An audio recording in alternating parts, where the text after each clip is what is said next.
first of all, I'll get you to say your names because the person actually taking this down is not here right now. So okay. You have to identify voices and names. Hello, my name is Mike Peters.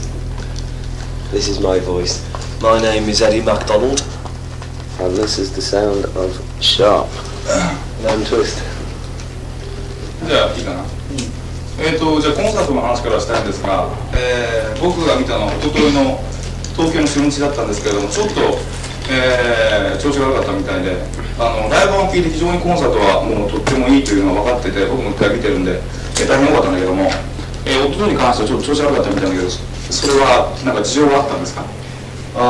He's seen one of your concerts quite a while back, and you know, he knows of your reputation as a damn good live band. However, the day before yesterday, your first concert here in Tokyo, it seemed like you weren't quite informed, not like you are usually. I wasn't very well. How you were feeling well. And if I'd seen a doctor, he'd have probably told me not to go on the stage, but I didn't want to disappoint anybody. So I went and tried to do my best. What was the problem? I just really bad throat. Is that right? From all the pollution in the air, probably. So and that last night's gig was a tremendous gig, and I managed to more than made up for the night before. You know, fortunately we're not a band that can turn it on like a tap. You know, we go out there and we die for our music, and you know, it was fairly rare. We've never had to cancel. Well, only one concert we ever had to cancel through ill health. I've never really lost my voice. No. That's over a variant. We've been on the road for 8 months, and only once for illness we've had to cancel. And we did our utmost to do the show tomorrow. Well, tell me, what illness would fall a mighty alarm? Decapitation. We've gone through some gigs in a very bad state. Can you imagine what a living life when somebody moves from town to town, through tiredness, through travelling, through sickness, through food poisoning, through ill health, through influenza, and just many ailments you pick up through communicating with people all the time. You pick up tiny ailments as you go. But fortunately, we're all in good health. We managed to keep it up for 8 months. It's just very unfortunate that one show, and Mike's voice, they said, wasn't as it should be, because obviously the pollution and probably a germ picked up as well. But I hope, you know, the reputation is put in like this now. わかった。わからない。あ、そう。でもなんていうのかな、こう、まあ、ばい菌がつったっていうか、まあ、それ対応することがあってか、ちょっとこう喉の調子が良くなかったので、本来ならばね、ドクターストップはかかったはずなんだけども、それでもあえて、コンサートやったし、で、ほとんどね、こう病気にかかろうがなんだろうが、コンサートは絶対にやるバンド。でも昨日のコンサートはとても良かったと思うから、その分、頑張ったと思う。でこれでその定評が、まあなんていうか、まあ、悪くならなきゃいいけどね。本当一生懸命それでもねやろうとしてるっていうのはすごくよく分かったんだけども、どうしてもその体の不調とかなんかで不可抗力でねステージがひどくなってしまったっていう時にはやっぱり終わってから落ち込んだりするんですか？Maybe not being able to perform, you know, up to normal standards. Does that type of thing get you down? It's very frustrating. It's very, very frustrating because you know you've got all that stuff inside, and like you know some gigs I've been like down on my knees. You know, I had to pull myself up on a microphone and do it. You know, and it's just frustrating because you know that you can only let out so much of what's in there. You know, but at all times you just do what you can. You know. It does. I mean, basically it brings a grown man to tears. It's that frustrating. And I'm talking because, as I did before, you know, we do live our music, and if you can't perform the way you really love performing and want to perform, and the audience want to perform, it's the most frustrating thing in the world. 非常に落ち込むっていうよりはね、じれったい気持ちなんだよね。昔ちっちゃなクラブを回ってた時とね、それから現在のように割と中規模っていうかな、中規模もしくは大規模のコンサートをやるその方法論がね根本的に違うという点がありますが、あるとしたらどういうところですか？ There are probably very obvious differences in your approach, that is comparing your approach when you were in your early stages, making the rounds at clubs and whatnot, as compared to, say, your approach to live performance now at larger halls. Maybe you could list some of the differences for us, differences in approach. I think I don't really see it as an approach. No. We go out there and play, and we react to our music. We don't. And the people are playing it to. Yeah, we don't. You see, if you saw the alarm in a small club, and you saw the alarm in a big hall, Budokan, there's still the same feeling with the band and the audience. And the same attitude. And the same attitude. It doesn't matter where we are. We still put the same energy into the music. In some countries we're not popular or as well known, haven't been to many times as we have, say, in others. And I think you have to treat people wherever you go with respect, because it's a consistency that people. I mean, alarm fans talk to each other around the world. They've got an amazing communication between them. Dumb fans as all, I think, what they know. And you soon know, and will soon know, if you're acting differently in one country for one reason and acting differently in another country. So, as people, we've been hopefully very consistent through our career, and will continue to be so, with our attitude, with our music, with our performance and everything. That is why the alarm has built up such, as he talked about, reputation. That's why it's important to remember that, keep the same attitude all the way through. And even though we play big halls now, and most places in the world where we go, we always stick small gigs in as well. You know, even when we go home. And the ultimate paradox this summer in Great Britain, we're playing the UK's largest stadium, Wembley Stadium, with 100,000 people there. We're doing 2 shows there with Queen, a big summer show. And beforehand, for our fans, we're going to play 2 smalls in the smallest club you've got in Britain, in the Hacienda Club. Really, it's, I mean... And we'll play both those gigs exactly the same. We're going with the same attitude. I mean, I challenge anybody to come to, say, a show we did in France, and we played to like 100 people in the show in France, and then we played to 25,000 in UCLA. And I challenge anybody to go to either of the shows and say, well, they certainly approach this differently because there were more people. You know, there is no different approach. It's the same band, no difference. ただね、ファーストアルバムとセカンドアルバムを比べると、アコースティックギターの比重がそのセカンドにおいては減ってるんだよね。でそれはやっぱりその大きな会場でやる、よりいっぱいの人に聴かせるということを念頭に置いたときに変わってきた方法の一つの変化ではないんですか？ How about this then? There seems to be less acoustic guitar on the second album as opposed to the first one. Is that maybe a change you went through because you were playing bigger places? Maybe the... No, I just think it's just a natural move on and just a natural desire to experiment with new things all the time, you know. And you know, we've been playing acoustic guitars for 3.5 years, and it just felt like a natural thing to do to move for a while, move into electric stuff. I mean, I might even want to move on to playing bagpipes next. To us, the sound has always been the most important thing. We've always said this from probably even the very first interview we've given, that the songs we write dictate what instruments are played. And, you know, some songs sound great on just solo on the piano. There's a song like that on Strength, you know, because the song felt best that way. And that's always been our approach, which to arrangement, you know. We've played songs all kinds of ways, and we'll always do it. There must be some songs that when you write them, you think this would probably be very good live.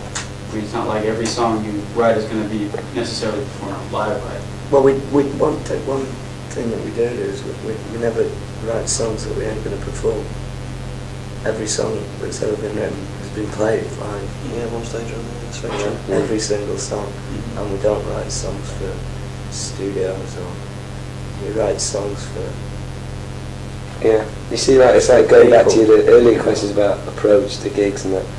We don't have a plan to the gig, you know. We don't play the same set every single night. Every night there's something in the set that wasn't in the night before, and the night after there's something else again. You know, and we always try and make it different for every place we go. You know, because we do have people who follow us night after night, country to country. We had people come from Japan to see us in London or America. There's people from America in the audiences last night and things. You know, and when people are, you know, we've been touring this album for eight months, Strength album, and you know, we couldn't do it if we were still playing the same set last night as we played 8 months ago.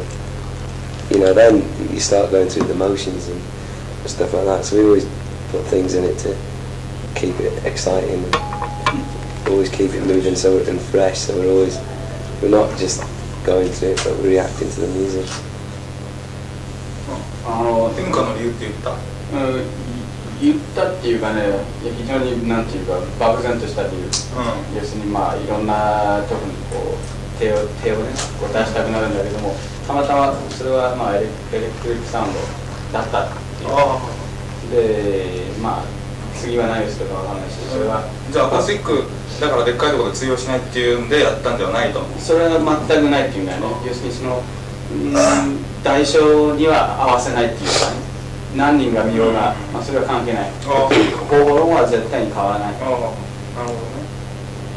アライブのコンサートっていうのはそのバンドの情熱によってね、客とその一体感を持った時に素晴らしいコンサートになると思うんだけども、やっぱ長年やってるうちにその、客と一体感を持つための方法というのがね、結構固定化してきてスタイルとして確立されてしまって、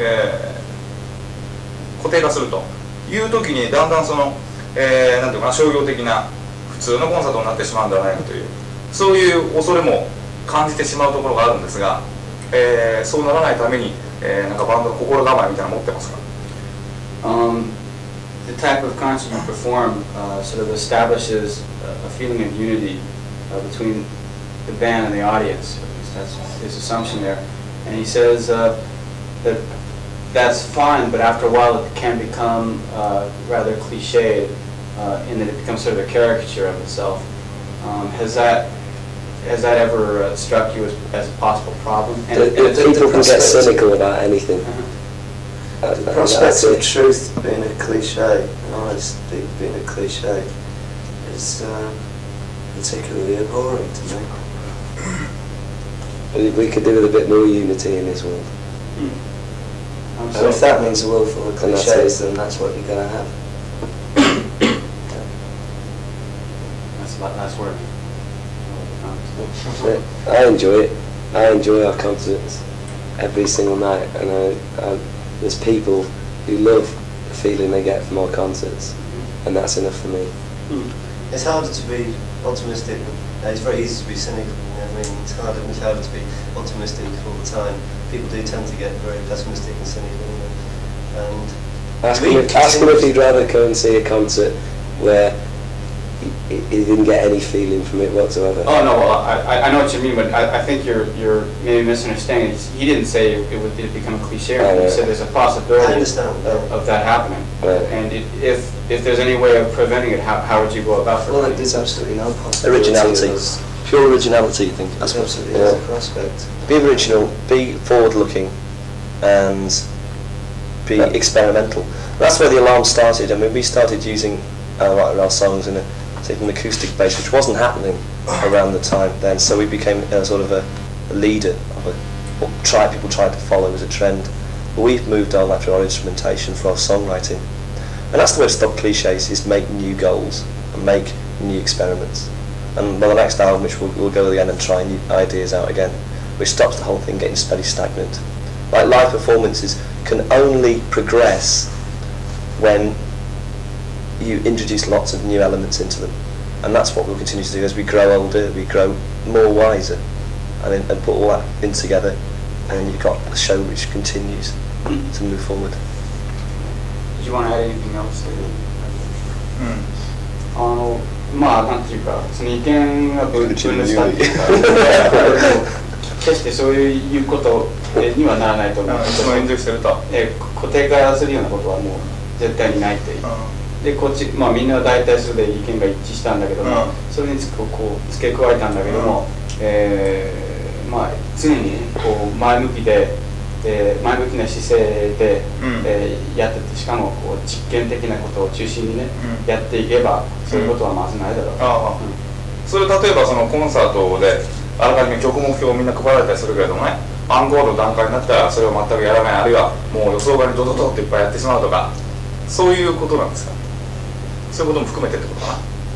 When you said you always remain forward-looking and original and experimental, do you mean like sort of allowing for an element of surprise in the concert? Like, for example, at concerts, like when we go off and give them a list of songs, would you like just all of a sudden veer from that, or throw in something completely new? Yeah. You allow for that kind of spontaneity? Yeah, you have to, because when people go to a concert, they don't automatically react in the same fashion. Through light and shade and through different atmospheres, people tend to all react differently. But that's what can happen. You have to allow for the human element always, and because you never know what it's going to do next. And as a group of 4 humans, you've got audience full of humans, and everybody reacts in their own way. So always, that's why you can't ever tie it down to be so strict. That's why the downfall probably of the synthesizer group really has come about, where they've now gone completely dance floor and out to the live market, where groups like ourselves continue to grow in the live market because it's that human element about it. Yeah, as we grow as a band, we're learning more and more about the kind of feelings that we can transmit into the concert hall, and you can. I think now there's more people come see the band. You've in a way got more power to achieve things with all those people there. There's a lot. We're only just learning. The main feeling I think we can transmit at the moment is one of unity, and our aim with the Strength album and with new records we're going to be making is to try and take that as an emotion and use it on lots of different levels and create new emotions in the gig as well. I think basically, if the way anybody moves forward is, you just got to put one foot in front of the other and just try and make a new friend every day. That's the only way to do it. まあ大体なんていうか、肯定したっていうか、そうですね。イギリスのバンドっていうのは全般的にね、でっかい会場でやるライブの時に、例えばクイーンなんかの場合だとギミックを結構使ったりね、派手なことも多いし、その成功法でとにかくロックンロールを攻め込んでいって無理やり盛り上げてしまうという、アメリカの例えばスプリングスティーンとか、ジョン・クーガーとかね、あの辺とはちょっと違うものが多いんだけど、その中であなた方っていうのは結構珍しい存在というか、それほどイギリス出身としては数多くないバンドの一つだと思うんだけど、例えばさっき言ったそのジョン・クーガー、スプリングスティーンタイプのアメリカンロックンロールバンド、いわゆる典型的なロードタイプのね、と決定的に違うというふうに思うことがありますか？ This question is based on an assumption that there was a certain chord common to American music that, like, it's typical of, say, Springsteen or John Cougar Mellencamp, and that it's a straight-ahead approach to rock and roll. Finding a groove and taking it from there, taking it all the way to the end. Whereas in British music, you often get a lot of gimmickry on stage, big productions and whatnot. He sees you as being non-characteristically British, uncharacteristically British, in that you have sort of a straight-ahead approach. Springsteen, John Cougar Mellencamp type. Do you see much of a difference between yourselves and them? Oh yeah, I see a lot of difference. They're Americans and we're Okay. British. No offense to Americans. I think with our music, there's so many elements around it that go with the music. And it's the interfacing of each of these elements that makes the alarm what it is. So the important thing is we're a group, they're individuals. That is probably one difference to the alarm in a way. Is to look in, if you're just looking straight ahead at the group, for an honest thing, is the fact that there aren't many groups like The Alarm because we're 4 entertainers on stage, not like one man and the backing band, because we all work so closely together and we're all part of the whole thing. I think the important thing is to enjoy what you're doing, you know what I mean? And we enjoy playing. If we seem that way, you know what I mean, it's because we're enjoying it, you know, we enjoy playing. We've always been that way. Before, when John Cougar Macdonald with John Cougar, you know what I mean, when he was, you know what I mean, we were doing it, we were still doing it, you know, we were still doing it, it was the same alarm, it was the same passion, you know what I mean? And it might feel like rock and roll cliche or whatever, or the big, you know, presentation, but we enjoy doing it. It's the most important thing, and the audience enjoys watching it, you know what I mean? And we don't pander to the audience, you know, we don't do that for the sake of it, you know what I mean? We're not doing it for the sake of it, we're doing it because we really do want to do it and enjoy it. Strange as well, our music does, luckily, I mean, obviously we're not as successful yet of the size of a Springsteen or John Cougar Mellencamp, but funnily enough, our music on a one-to-one level seems to transcend more barriers around the world than their music does, funnily enough, because they're so American in their way, because they're seen in their homeland as heroes and folk heroes, roughly as Springsteen and John Cougar Mellencamp, where our music tends to be much more broader and more far-reaching around the world than theirs does. Yeah, but then I guess at the moment we're obviously on a much smaller level than they are. But if we can maintain that and grow the natural growth rate as we're going around the world, then it means we'll probably become, hopefully, a very, very, very important group to come. As we're only on our 2nd album, and obviously they're 10, between 7 and 10 albums between them. We're very, very fortunate, but our hard work has got us where we are today. ちょっと例がだったんだけど、例えばサバイバーとかさ、別にスーパースターその中でロックンロールバンドとしてやってるチームいっぱいあるわけじゃない。そういうバンドに対する違和感というかさ、アメリカンバンドを見てアメリカンロックンロールバンドのアプローチとかキャラクターとかに対するね、イギリスのバンドとしての違和感みたいなものはないのかという、本当に質問そっちなんです。ああ、違和感がある。そうそうそうそう。例えばどういうこと？違和感がある。盛り上げ方が全然違うとかさ、なんかこうね、でっかい会場でやるために作られてるとかさ。I think he wanted to focus the question more on your views towards maybe how you feel about the typical American approach to just, you know, rock and roll and you know, getting the house on its feet, getting everybody up to dance or whatever. That would be definitely different from what you're There's no point in speaking just to hear the sound of your own voice. You know, if you've got something to say, then say it. You know what I mean? And that's what we are as a group. We've got things to do and we do them. I mean, I can't say any more than that. The American way is, as you say, is usually...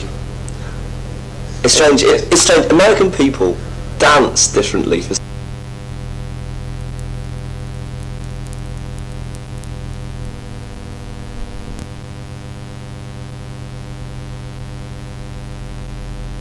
the person who goes the unorthodox manner of having a lot of light and shade and texture in his music. And I'm a firm believer in not a simple style of music which all men say all the way through. It's exactly the same formula music. We work on feel, imagination and textures all the way through our music, and that's the way we've found that we can communicate better through for ourselves through our songs that way, rather than having a straight beat to work over. We find that probably more limiting than this. Gives us much more room to breathe. I don't know if that's... We're an open band, we're a very honest open band, and Americans are known to be the same. Sometimes very brash people, forthcoming, and we're just openly honest about our music and the way we play it, and people can interpret that in the same light as, you know, American bands, big bands like Springsteen and such, you know. But because we're that way, you know, we can. We're not a chic, you know what I mean? We're not a chic. We're not setting this little trend, you know what I mean? We're much more open. Yeah, it's like, I think most people find that odd in us is most British people are usually renowned for being very reserved and undemonstrative, aren't they? Yeah. And we're really opposite to that. Yeah, I was going to say, by the same token, British are renowned for being complete eccentrics. I'm looking at the gathering in here today. No, but I mean, it's that's just it. I mean, we didn't start out with this little idea and a formula. You know what I mean? It's become, you know, the alarm, this product. You know what I mean? With this haircut and, you know, this jacket and these trousers. You know, and this certain style of music which we know will work all around the world because it's happening at the moment. You know, I mean, in the market, you know, there's hundreds of bands doing it. You know, hundreds of name hundreds, let alone because you know them. And like I said before, it's just because we're actually honest about it. You know what I mean? I'm honest about it now. I'm telling you, you know, I love being, you know, I love playing the drums and being rock and roll. You know what I mean? And getting the audience to feel that as well. You know, I'm not into sort of sitting there behind the kit or electronic kit or you know, I mean, just hitting a fairlight or something. You know what I mean? That's not what we're about. Is it? I sort of the way we travel the world now. You see the way music is going. There's not many groups left. I don't, in a funny kind of way. The most of the music today is these kind of pop duos, like Eddie was saying, or electronic type of groups. And to go and see them live, I find it really boring because I don't think it works in a live concert hall because all their performance is tied down to the tapes. You know, or if there is just two of them, they've got an anonymous backing band behind them, and I think we're one of the last real rock and roll band. Please, rock and roll. I mean, I typically the word entertainers. I think we entertain people on many different levels, and I think that is an art that we've.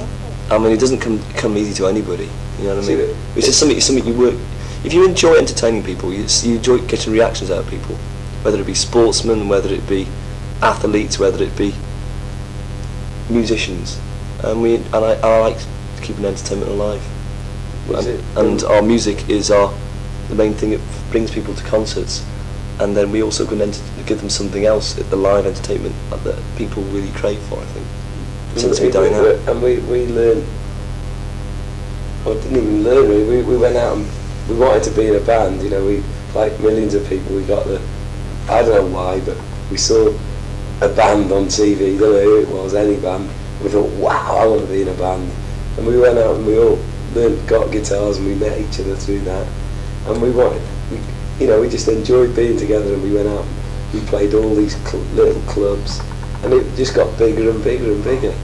And there was no reasoning behind it. I don't know why. I don't know why people go wild at our concerts and follow us all over the world. I don't know why. I can't put my finger on it. I can't come up with the answer in this interview. You know, and I don't know why we stick together and enjoy it so much, but we just do. There's no answer, is there? We just get in there and play. And we're lucky enough to be playing a way we could go and play in all these little clubs that really forged the backbone of the band. You know, we sleeping rough at night and travelling 200 miles to get home because you couldn't afford a hotel. You know, it has a massive effect on you, and that's sort of gone out of the world today. You just know that there's something good going to come out of it. It's just like when you're a kid, you used to, and you wanted to get into music. You saw, you know, the pop show on TV, wherever you live, and you thought, wow, I want to be into music. I'll go to the music shop, and you'd walk in, and all you could buy was a guitar or a drum. Nowadays, you walk into a music shop, it's like, oh, do you want a drum machine? Do you want a synthesizer? You can play by tomorrow. Musician, you want to be a musician? Take this, you can be a musician tomorrow. You know, all you need is this, and you can go out on your own and do it. It's over complicated. It's been talked up too much. Right. You should probably go on to the next question because we go on to too long. I think the guy over there is going. Do you understand that? You have to go on the time. Yeah, I basically I think you kind of drifted off into a different question. That's why we got this in the video, because we all think It's fine.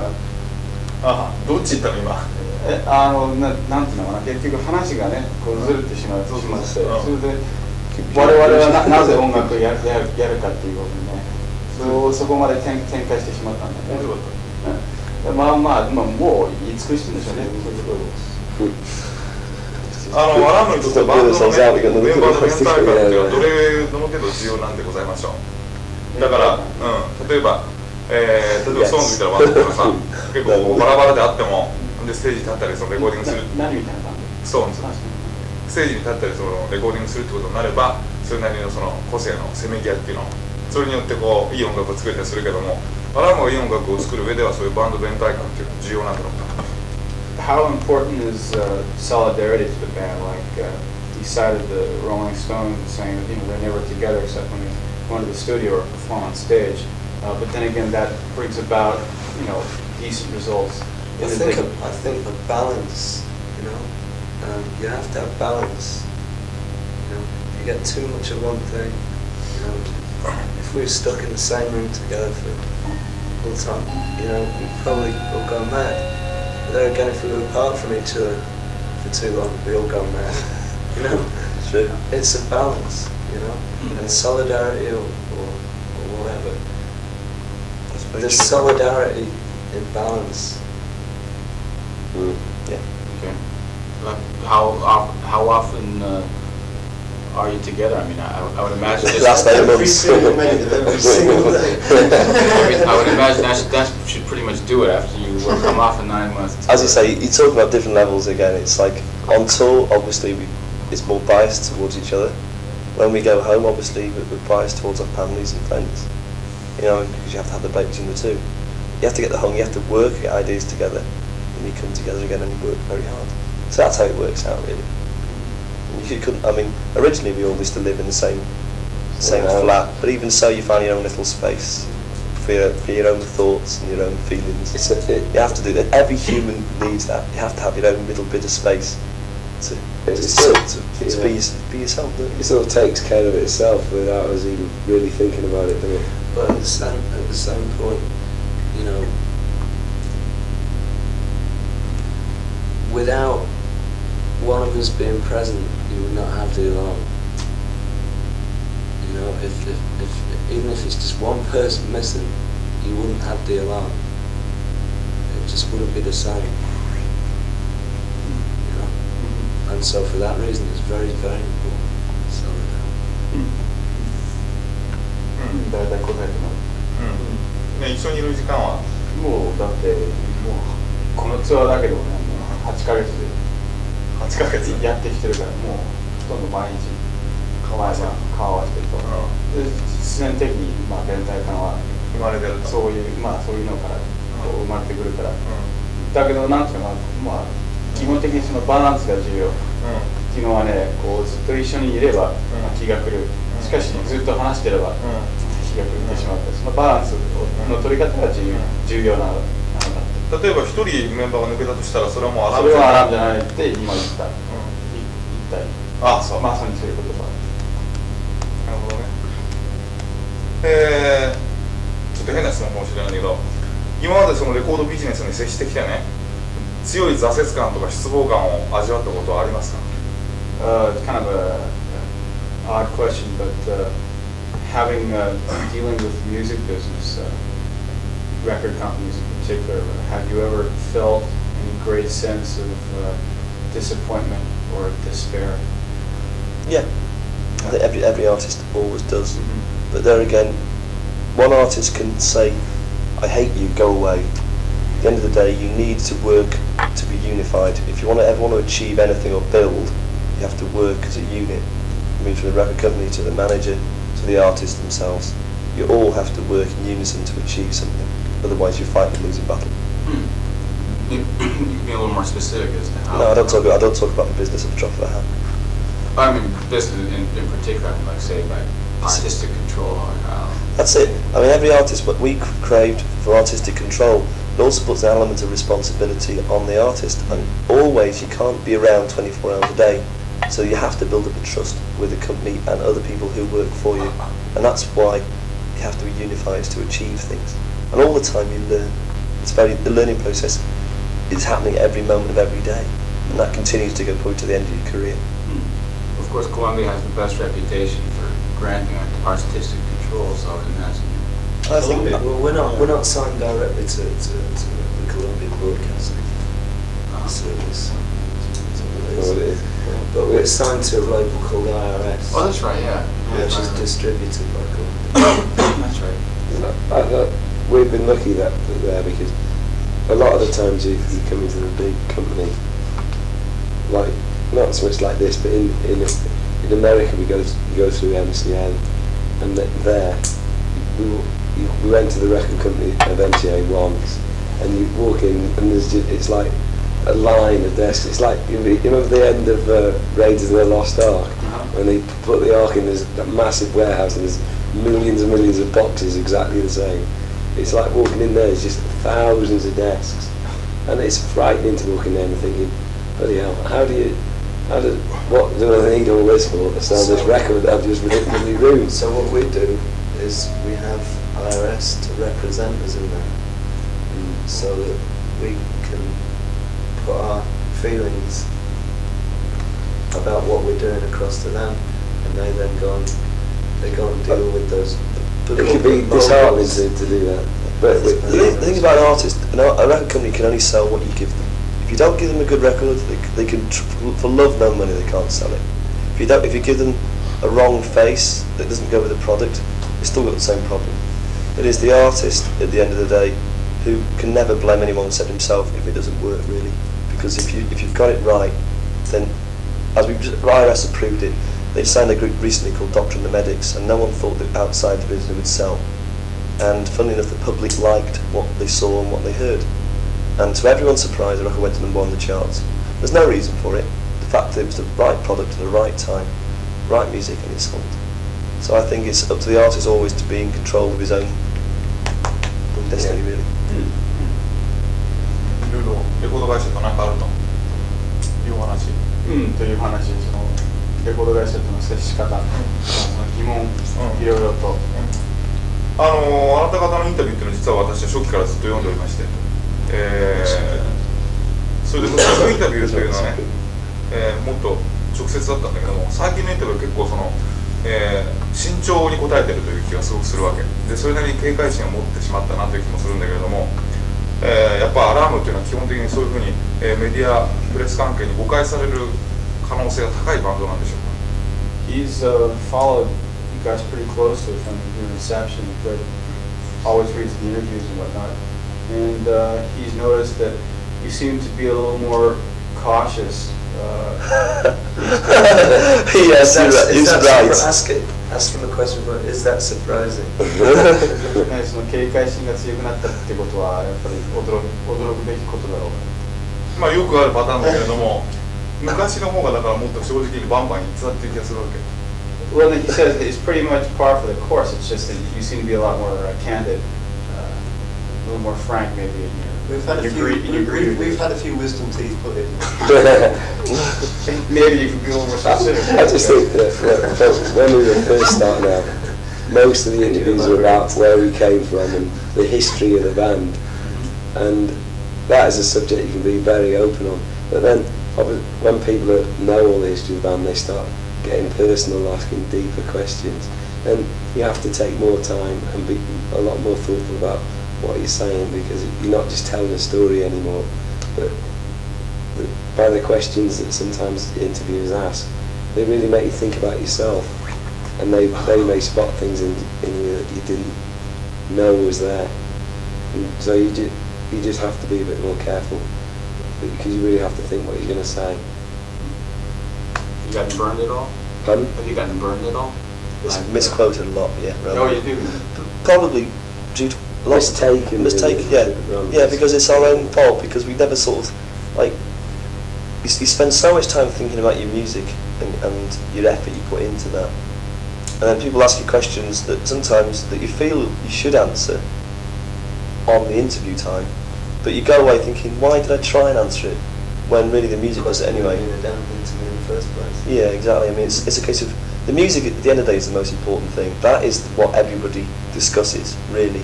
They want to know what's behind the music, and sometimes you can go on to infinity and still what could be answered in a one word. You could have said it all in one word, really, said yes or no, but you feel that I our people, we feel that we don't just give a yes and no answer, because I've got respect for people who ask the question in the first place. I say that it's hopefully asked with integrity, that somebody generally wants to know, let's say, more background behind the story, and out of respect, a mark of respect, that we try and give people, be genuine with people and honest, and try and give them as much information that will make the picture clear for them as possible. And sometimes that can be interpreted, we've been misquoted, we've been how to say, in many different ways. You see, a lot of people like rely on journalism to help explain the music. You know, a lot of critics do, but the alarm isn't one of those, because the music says it all. So we're not trying to explain the music, we're just giving you our feelings. You know, that's the kind of thing that we're all talking about here. We're not trying to colour the music. The music already has a colour. We're just trying to give you our feelings, and there's nothing to explain. There's just feelings and words to exchange. We take it, and we as a band, we take it very seriously, because it's more than life. The band, we exist because of the band. I don't know what we'd do if we didn't have a group. And you know, maybe sometimes we take it too seriously. For some people, they think the alarm, they're always serious, the alarm. But we'd have to be serious, because you know, if it was all over tomorrow, I don't know what we'd do. I didn't want to go back to the Dole and the festa there. I don't want to do that happen to me. You know, I'll fight for everything for this band. It would be contented just to take the money and then retire back in That's Wales. not what it's all take about. Your guitar and play all day in your room there. You don't. The thing is, I mean, at the end of the day, rock and roll and money tend to get seen from the public point of view to go hand in hand. There's no way, there's no amount of money that ever could be paid to us that would repay the effort and love that we put into what we've done so far. And we continue, and as long as you continue to love and enjoy doing what you do, that's the reason why you do it. I mean, you can't really do it for money, because money plus music doesn't automatically mean success or enjoyment. In the words of the immortal Dudley Moore, I would rather be a destitute. I like it. Oh. That's good at Dudley Moore. Come on. I'd rather be a lobster. 同じ答えになっちゃうんだよね。僕らはなぜ音楽をやるのかっていう、そういうテーマにね戻ってしまうんだよね。そうだ、それは。いや、なんかプレスカップ嫌いだとかそういうこと言ってないの？言ってなかったんだよね。あ、言ってないけど確かにね、なんていう、まあその基本的に質問のテーマが変わってきてるよね。正気の頃っていうのはバンドがどういう経過で結成したのかとか、そういうことばっかりだからね。あとポンポンポンポンと正直にね語ることはできるんだけども、だんだんとそのなんていうかより立ち入ったことをね聞かれるし。いや、じゃあ批評に頭に来てしまうっていうことはよくありますか？批評で頭に来ちゃうことはあるか。Seems kind of off the wall considering the flow of the conversation, but you're probably, obviously you're going to be criticized by certain elements in the press. How do you handle criticism? The music. Or anything. I mean, that's how you handle it. You go away by continuing to be consistent and make good music. You don't handle it. You don't beat people up. You don't threaten people. You don't answer people back in your music. You go out, go out and do it with your music, because that's what people want to hear, really. Well, a very simple answer to that. You know, I mean, if criticism is constructive, right, I will sit and listen to it, and then try and glean from it, and maybe learn something from it. And if it isn't constructive, then I don't want to know. And that's it. Not everybody's going to have the same point of view, as yourself, you know, and all the songs that we write and the music we do and our attitude on stage is from our own point of view. It's how we react to that situation we're put in. And, you know, journalists sometimes can criticise something but hasn't really looked into it deeply enough why it existed. He never went to, well, he'd never been up to Real or something and seen it and think, oh, now I know why they do this. You know, you don't have to agree with it or like it. It's that I like, as Nye says, criticism when it is from a point of understanding, but when it's meaningless criticism, it's just for the sake of it. It's very difficult to take seriously a critic who doesn't put as much effort into his critique as I put into the music. Do you know what I mean? And it becomes very difficult to talk in that situation. But if the critic is genuine and knows what he's talking about, then it's very important to listen to someone. It's funny how many journalists become musicians. Most of them want to be musicians anyway. There's Pet Shop Boys. No, but to ponder too much on the question of critique is really a waste of time. Better spent doing something constructive that you can do. では最後の一つ。デビューから現在までの道はね、成長として考えたときに、そのデビューから現在に至る成長は、順調だったというふうに思いますが、それとも結構苦しいことがいろいろあってやっとここまで来たという実感としてはどちらですか？ Looking back on your development from the very beginning until now, how would you evaluate? Do you think you basically developed as you had hoped, or as a band normally would, or do you think it was a pretty tough road? Well, I don't know what's around the corner for the Imam, because I just don't know, and so development is just a natural process. But I think the thing with the group is that I believe that there's unlimited potential within our group. Because of the four of us, unlimited. That's what I said. Yeah, unlimited potential. Because we've all got so much to offer each other. It's unbelievable, and that's I think we've developed the best we can because we're still here, we're still talking, we still get on very well, we're still making good music, and so that I think we've done what